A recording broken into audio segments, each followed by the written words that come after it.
नमस्कार, मैं हूं अरुण तोमर। आप देख रहे हैं एशियन न्यूज। उत्तर प्रदेश के मुख्यमंत्री योगी आदित्यनाथ ने विदेशी आक्रांताओं के नाम पर आयोजन को लेकर कड़ा रुख अपनाया है। उन्होंने स्पष्ट लहजे में कहा दिया है कि ऐसे आक्रांताओं का महिमा मंडन यानी देश का मान मर्दन है। सीएम योगी ने सीधे तौर पर समाजवादी पार्टी पर निशाना साधते हुए कहा कि वे जिन्ना को आदर्श मानते हैं, जबकि देश सरदार पटेल के आदर्शों पर चलता है। उन्होंने कहा कि जो लोग आज मोहम्मद अली जिन्ना का महिमा मंडन करते हैं, उनसे पूछना चाहिए उन्होंने कभी सरदार पटेल का सम्मान क्यों नहीं किया। जिन्ना ने देश का बंटवारा किया, जबकि सरदार पटेल ने देश को एकजुट किया है। ऐसे में देश के भीतर विदेशी आक्रांताओं के नाम पर किसी तरह का आयोजन नहीं होना चाहिए। इसके जवाब में सपा ने पलटवार किया है कि ये वही भाजपा है जिनके नेता पाकिस्तान जाकर जिन्ना की मजार में चादर चढ़ाते हैं और तारीफ में कसीदे गढ़ते हैं। इस मसले पर चर्चा को अपने मेहमानों के साथ आगे बढ़ाने से पहले सुनते हैं कि सियासतदारों के क्या कुछ बयान सामने आए हैं। पर कांग्रेस को, समाजवादी पार्टी को, अन्य दलों को पूछना चाहता हूं, क्या किया उन्होंने? क्या किया उन्होंने? महाराज सुहेलदेव को क्यों नहीं सम्मान मिल पाया? क्यों नहीं सम्मान मिल पाया? आखिर महाराज सुहेलदेव के नाम पर यह भव्य स्मारक पहले क्यों नहीं बन पाया? आजादी के बाद क्यों नहीं बन पाया? महाराज सुहेलदेव को यह सम्मान पहले बनाने का काम जो होना चाहिए था, उनके नाम पे मेडिकल कॉलेज क्यों नहीं बन पाए? उनके नाम पर विश्वविद्यालय पहले क्यों नहीं बन पाए?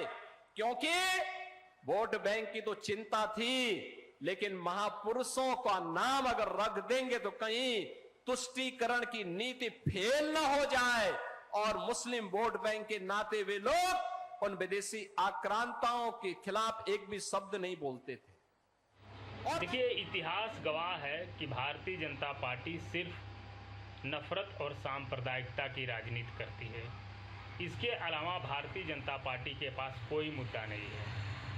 भारतीय जनता पार्टी न तो शिक्षा पर बात करती है, न स्वास्थ्य पर बात करती है, न कानून व्यवस्था पर बात करती है और ना ही बेरोजगारी पर बात करती है। लेकिन उत्तर प्रदेश के लोग सिर्फ और सिर्फ मूलभूत मुद्दों, जनता से जुड़े हुए मुद्दों पर भारतीय जनता पार्टी की सरकार से जवाब मांगते हैं। ज़्यादा चर्चा के लिए हमारे साथ मनोज उपाध्याय बीजेपी प्रवक्ता हैं, सुमैया राणा जी सपा प्रवक्ता, हमारे साथ सुजीत सिंह वरिष्ठ पत्रकार। आप तीनों ही मेहमानों का एशियन न्यूज में बहुत बहुत स्वागत है। तो पहला सवाल मनोज उपाध्याय जी से करेंगे। मनोज जी, जिस तरीके से विपक्ष आरोप लगा रहा है, आप ना तो शिक्षा पर बात करते हैं, ना बेरोजगारी पर बात करते हैं, ना महंगाई पर बात करते हैं, ना कानून पर बात करते हैं। आप जब भी बात करते हो दंगा फैलाने की बात करते हो, आप जब भी बात करते हो नफरत की राजनीति की बात करते हो। बिल्कुल आपने सही कहा। जैसा कि हमारे विपक्ष के मित्र खाली आरोप लगाते रहते हैं, उस पर कोई तथ्य नहीं होता। हम तो कह रहे हैं शिक्षा पे बात आप करिए ना। अपने सरकार के जमाने के मॉडल, अखिलेश यादव के जमाने के मॉडल को ले लीजिए। आपने नकल सिस्टम बना दिया, बच्चों को नकल करने पे विवश कर दिया, शिक्षा के स्तर को इतना नीचे गिरा दिया कि आज बच्चे भी उस पर कल्पो नहीं कर पा रहे हैं। तो ये इनका स्तर है। आप अगर लाइन ऑर्डर की बात करिए, अपराधियों को बढ़ावा देने का काम समाजवादी पार्टी ने लगातार किया। ये क्या लाइन ऑर्डर की बात करेंगे? ये क्या बात करेंगे? इनको शर्म नहीं लगती है सब कहते हैं? इनके जमाने में हमारी बहन बेटियां जो घर से बाहर नहीं निकल सकती, आज बात करने लायक हो गए। हम भूले नहीं हैं किराना की घटना, दर्दनाक घटना। हम भूले नहीं इनके दिन के रेशियो में कितने जो बम होते थे, किस तरह से AK-47 लेके जो जिप्सी पे इनके पाले हुए जो है अपराधी, जिसे हम कुत्ता भी कहते ही कम है, वो चलते थे और चार्टर प्लेन से लाके उन्हीं गाजी और उन सबको जो है मोहम्मद लाके जो है मुख्यमंत्री आवास लाते। हम भूले थोड़े, उत्तर प्रदेश की जनता नहीं भूली। यही उत्तर प्रदेश में आज बदलाव आया है और योगी आदित्यनाथ के नेतृत्व में हम ऐसे बदलाव को जो जनता स्वीकार रही है। और इस नाते आपने देखिए 37 साल का रिकॉर्ड तोड़ने का काम किया है तो उत्तर प्रदेश के मुख्यमंत्री योगी आदित्यनाथ ने किया है। ये लोग तो क्या बात करेंगे? हम तो जनता के लिए जो है संवेदनशील है और जनता के प्रति हमारी उत्तरदायी है। हमको जो है उनके प्रति जिम्मेदारी नहीं है। तो इसलिए मैं आपसे कहता हूं कि ये सब खाली कहने की बात है। और रह गई बात, ये किस बात करते हैं? औरंगजेब को ये लोग पूछते हैं, औरंगजेब की औलाद बनना चाहते हैं। ये आज गाजी की आज हम क्यों ऐसे जो है आक्रांताओं को हम पूजने का काम आज अब उत्तर प्रदेश की जनता नहीं, देश की जनता नहीं करेगी। ये जो है जो हमारे जो है भारतीय संस्कृति और सभ्यता और हमारे जो मानवता, हमारे हिंदू सनातनियों को जो है नुकसान पहुंचाने का काम लगातार करते हैं, उसको मैं अपने शब्दों से भी नहीं कह सकता हूं। हाँ, अखिलेश यादव इसकी बर्डन मुक्त है, औरंगजेब को पूजे, बाबर को पूजे, इनको पूजे, उनको पूजे, हमको नहीं मतलब है इससे। देश की जनता के लिए हम अपने उन सब जो है आक्रांताओं को हम लोग बिल्कुल नहीं चाहते कि कहीं भी इस तरह से हो, जिससे कि हाँ इनको आनंद आएगा, क्योंकि ये सनातन को गाली देते हैं तो इनको मजा आएगा कि कैसे सनातन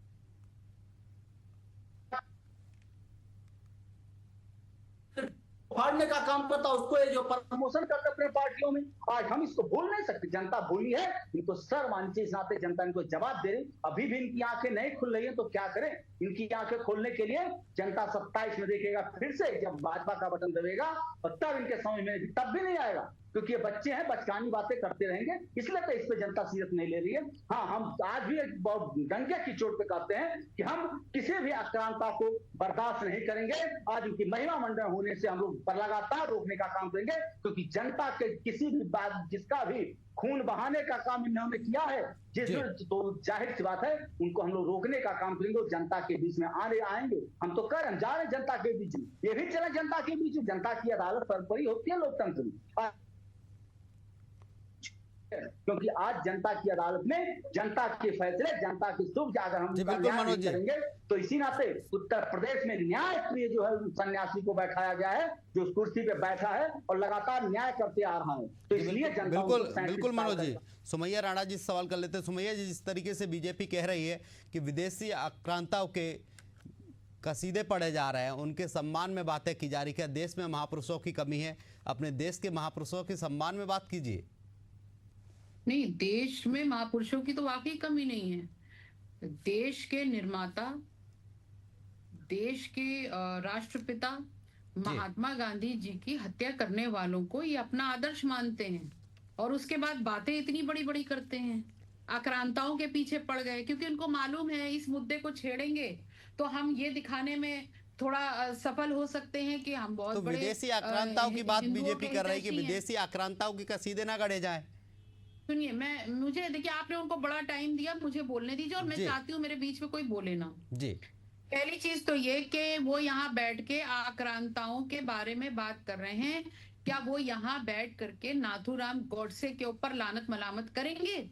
नहीं करेंगे। प्रधानमंत्री जी जब पड़ोसी की बिरयानी खाने जाते हैं पाकिस्तान की, तो सब कुछ अच्छा हो जाता है, लेकिन बाबर का नाम लेना हो, मुसलमान का नाम लेना हो, औरंगजेब का नाम लेना हो, नमाज का नाम लेना हो, इससे रोटी सिकती है। तो माफ कीजिएगा, आप जो 27 की बात कर रहे हैं, थोड़ा सा पीछे चली जाइए, 27 तो अभी काफी दूर है। 24 में जो हाल हुआ है आपका उत्तर प्रदेश के अंदर, ऐसे ही समाजवादी पार्टी देश की तीसरी बड़ी पार्टी बनके नहीं उभरी है। उसको मालूम है कि पीडीए समाज का जिस तरीके शोषण हो रहा है, और हमारे राष्ट्रीय अध्यक्ष श्री अखिलेश यादव जी, हमारी पार्टी का एक एक कार्यकर्ता, नेता, हम सब लोग इस वक्त पीडीए समाज के साथ हैं।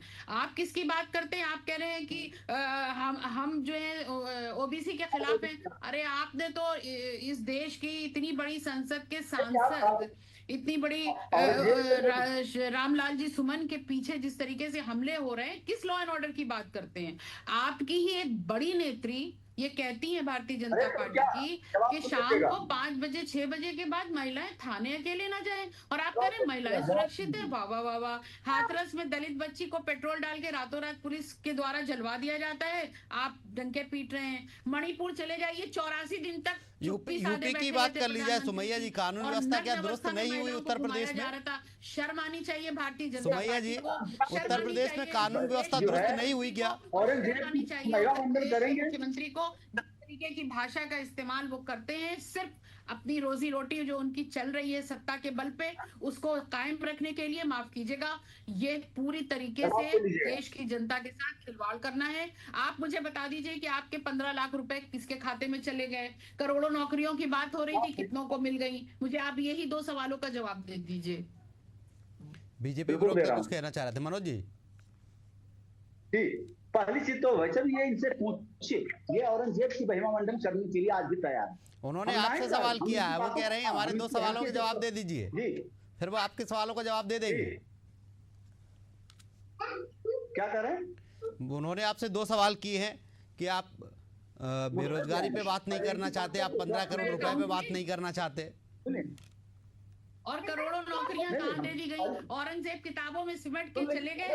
अब उन पे बात करने से बेहतर है कि देश की इस वक्त की मौजूदा हालात है, जो जरूरतें हैं उस पे बात करें, क्योंकि जनता हमको चुन के औरंगजेब की पाठ पढ़ने के लिए नहीं भेजती है। जनता हमको चुन के इसलिए भेजती है सरकार में कि आप वहां पर जाके हमारी मूलभूत जो हमारे अधिकार हैं, उन पर बात करें। जवाब सुन लीजिए सुमैया जी, जवाब सुन लीजिए, जवाब दे रहे हैं मनोज जी, जवाब दे रहे हैं, सुन लीजिए जी। देखिए, इससे स्पष्ट होता है कि औरंगजेब को लाया किसी समाजवादी पार्टी ने लाया। आज हर आक्रांताओं को लाने का काम कौन करता है इस देश? मनोज जी, समाजवादी सुमैया जी कह रही है देश की मौजूदा हालात पर बात कर ली जाए, गड़े मुद्दे ना खोदे जाए, देश की मौजूदा हालात पर बात कर ली जाए। मैं उस पर भी आऊंगा, लेकिन जब बड़ा मुद्दा उखाड़ने का काम ये करेंगे तो एक राजनीतिक पार्टी होने के नाते हमारी जिम्मेदारी है उसका जवाब देंगे। जनता पार्टी उखाड़ रही है कि औरंगजेब को लाना कहीं से कुछ निकाल रही है, कहीं से कुछ निकाल रही है। जब उसके पास रोजी रोटी की बात करने के लिए नहीं है, देश में लॉ एंड ऑर्डर की बात नहीं कर सकती, महिलाओं की सुरक्षा नहीं। आप दोनों को रोकना चाहूंगा, आप दोनों को रोकना चाहूंगा। उस वक्त में तो गड़े मुर्दे हमारे साथ वरिष्ठ पत्रकार सुजीत सिंह जी हैं, आप दोनों को रोकना चाहूंगा। सुजीत सिंह जी हमारे साथ वरिष्ठ पत्रकार। सुजीत जी, जिस तरीके से देखा जाए, आज योगी आदित्यनाथ ने मंच से कह दिया है कि विदेशी आक्रांताओं का महिमा मंडन नहीं चलेगा, देश में रहना है तो देश के महापुरुषों का महिमा मंडन कीजिए। वहीं सपा कह रही है कि आप भी तो नाथूराम गॉडसे के खिलाफ नहीं बोलते हैं। क्या ये सिर्फ राजनीतिक वोट बैंक बटोरने का तरीका है या हिंदू मुस्लिम करने का तरीका है? आप कैसे देखते हैं? नहीं, इसको इस तरह से आप देखें जैसे आत्म संस्कृति कहीं ना कहीं से पराजित हो रही है जी। अश्विनी उपाध्याय ने एक सुप्रीम कोर्ट में एक रिट की थी और उस रिट में उन्होंने बहुत विस्तृत वर्णन किया था। Babar road, Humayun road, Akbar road, Jahangir road, Shahjahan road, Bahadur Shah Zafar road, Sher Shah Suri road, Aurangzeb road, Tughlaq road, Safdarjung road, Najafgarh road, Jauhar road, Lodhi road और हैली रोड।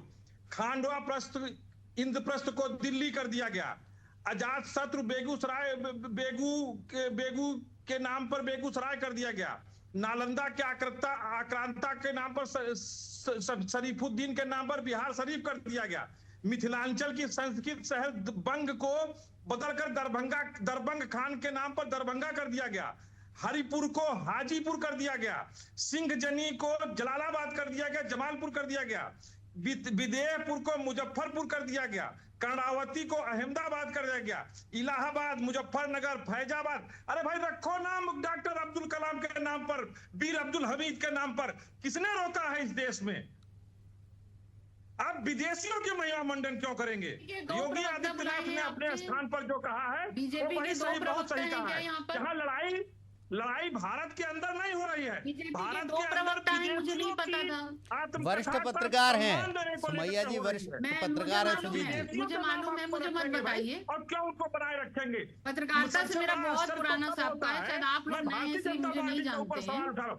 मैं आपके बीच में नहीं बोला था, ना बोले प्लीज। लेकिन पत्रकारिता का बात यहाँ दिखाई नहीं दे रहा। जवाब पूरा होने यहाँ पे पूरी तरीके से भारतीय जनता पार्टी की बात करने वाला मुझे एक शख्स दिखाई दे रहा है जो पूरी तरीके से बैठ के एक प्रवक्ता का काम कर रहा है भारतीय जनता पार्टी के, और आप लोग मजे ले रहे हैं। मुझे लगता है कि आप अगर न्यूट्रल बैठाना चाहें तो किसी ऐसे व्यक्ति को बैठा लें जो तथ्यों पर बात सुमैया जी सुन लीजिए, आपने बात पूरी की, उन्होंने सुना। अंधभक्तों वाली बात करें। नहीं सुमैया जी, जब अंधभक्तों वाली बात सुनने आप अपनी बात कह रही थी तब उन्होंने सुना। अब आप सुन लीजिए, आपका मौका आएगा फिर बोलिएगा।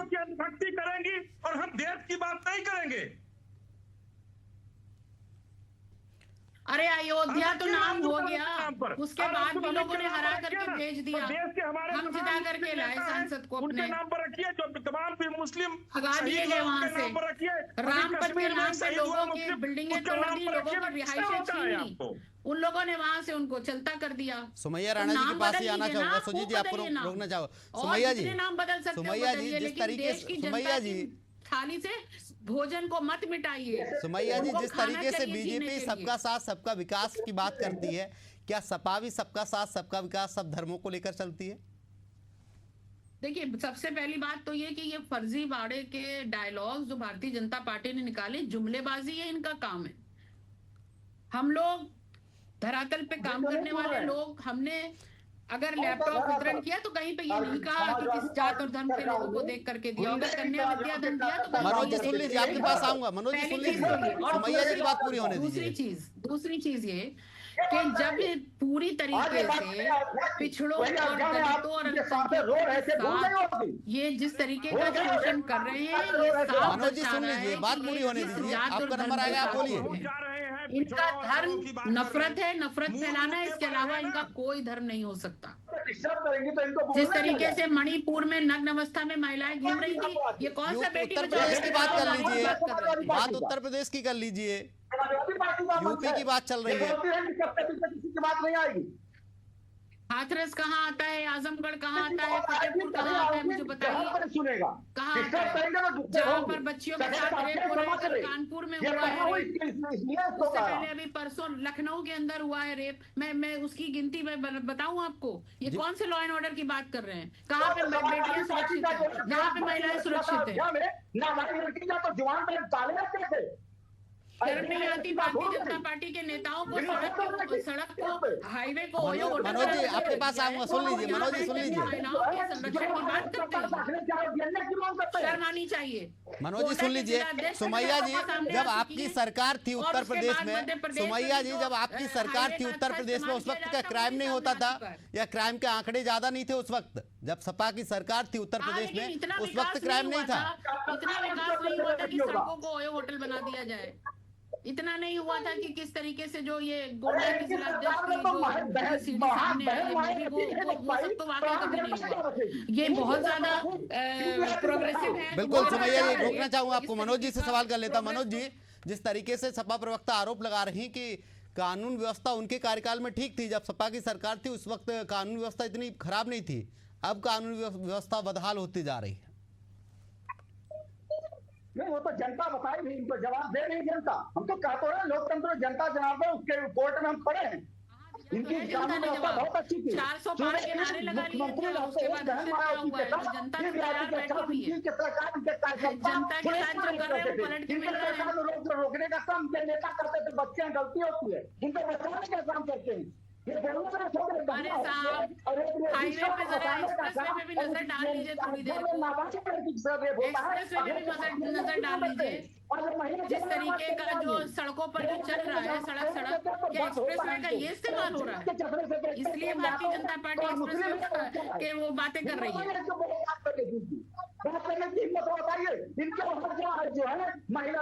ये महिलाओं का सम्मान है। तो मुसलमान की लड़कियों को 30,000 और हिंदू की लड़कियों को 20,000 हर जगह चश्मा बता था। आपने तो ओयो होटल वालों का बिजनेस ही बंद कर दिया होगा, मुझे लगता है। भारतीय जनता पार्टी के आने से प्रोग्रेस होना तो छोड़ दीजिए, होटल बिजनेस आप दोनों को रुकना चाहूंगा। सुजीत जी के पास जाऊंगा, तो वरिष्ठ पत्रकार है हमारे साथ। सुजीत जी, जिस तरीके से सपा प्रवक्ता कह रही हैं कि कानून व्यवस्था उनके कार्यकाल में सही थी, अब जो व्यवस्था है वो बदहाल होती जा रही है, जैसा प्रदेश चाहिए था वैसा प्रदेश अब नहीं रहा है। सुजीत जी, 2012 से 2017 के बीच में उत्तर प्रदेश में समाजवादी पार्टी की सरकार थी जी। 2015 में मैं कानपुर गया था, मुझे लगता है कि शायद सन मेरा सही होगा, हो सकता है आगे पीछे हो जी। वहां के आगरा के जिलाधिकारी ने मुझसे कहा कि रात में माहौल ठीक नहीं है, आप न जाए। मैंने कहा मैं चला जाऊंगा। उन्होंने कहा मत जाइए। जब मैंने बहुत जोर देकर कहा तो उन्होंने डांट के कहा कि नहीं जाना है। और उसी रात में बुलंदशहर में, मुझे लगता है NH 91 का विषय है, एक रेप होता है। 5-6 लोग, एक बेटी, बाप और उसकी मां जा रही थी, और एक 14-15 साल 16 साल की बेटी को खींच करके ले जा रहे थे, और वो कह रही थी अपने पापा से कि पापा बचा लो, और पापा बेवश थे, और वो रेप हुआ, उसी रात में रेप हुआ। तो रेप की घटनाएं जो है वो अपराध की श्रेणी में नहीं आती। अपराध उसको कहते हैं जो संगठित अपराध होता है। उत्तर प्रदेश में संगठित अपराध को तोड़ा गया है।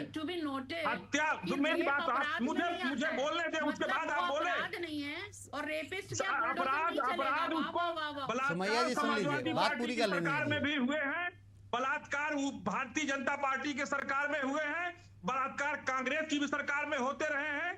संगठित अपराध को सरकार नियंत्रित करती है। बैठी है, हम बैठे हैं, कहीं कोई घटना हो जाती है, लेकिन दुष्कर्म अगर किसी के साथ होता है सुजीत जी, तो सख्त कार्रवाई करनी चाहिए। ये होता है तो इसको आप कानून व्यवस्था से नहीं जोड़ सकती। कानून व्यवस्था में जब लूट हो, कानून व्यवस्था में जब छिनैती हो, डकैती हो, अच्छा। ये सब चीजें होती हैं। लखनऊ, आप हम और लखनऊ आप से एक होंगे कमरे में बैठे हुए, गालिबन। आपकी और आप हमारी लखनऊ हत्या से हो जाए, होंगे। तो ये अपराध के श्रेणी में कहाँ से आ गया? पहले जितने अपराध की ज्यादा परिभाषा रेजनी को तो के केस पहचानिए। लखनऊ में हो रहे हैं पिछले दिनों में, क्या जी बिल्कुल, आपको समय लगता का है कि अभाव वो है, भी लॉ आपको एंड ऑर्डर रोकना में नहीं चाहूंगा। आता है? समय का अभाव है, रोकना चाहूंगा। हमारे साथ मनोज जी जुड़े, सुमैया जी आप जुड़ी और सुजीत जी वरिष्ठ पत्रकार जुड़े। आप तीनों ही मेहमानों का तमाम चर्चा के लिए बहुत बहुत शुक्रिया। तो जिस तरीके से देखा जाए, मुख्यमंत्री योगी आदित्यनाथ ने साफ स्पष्ट कर दिया है कि विदेशी आक्रांताओं का किसी भी तरीके का सम्मान बर्दाश्त नहीं किया जाएगा। देश में महापुरुषों की कमी नहीं। हालांकि इसको लेकर सियासत तेज हो गई है। सपा लगातार एक के बाद एक आरोप लगा रही है। फिलहाल के लिए हमारे इस बुलेटिन में इतना ही। आप देखते रहिए एशियन न्यूज़। नमस्कार।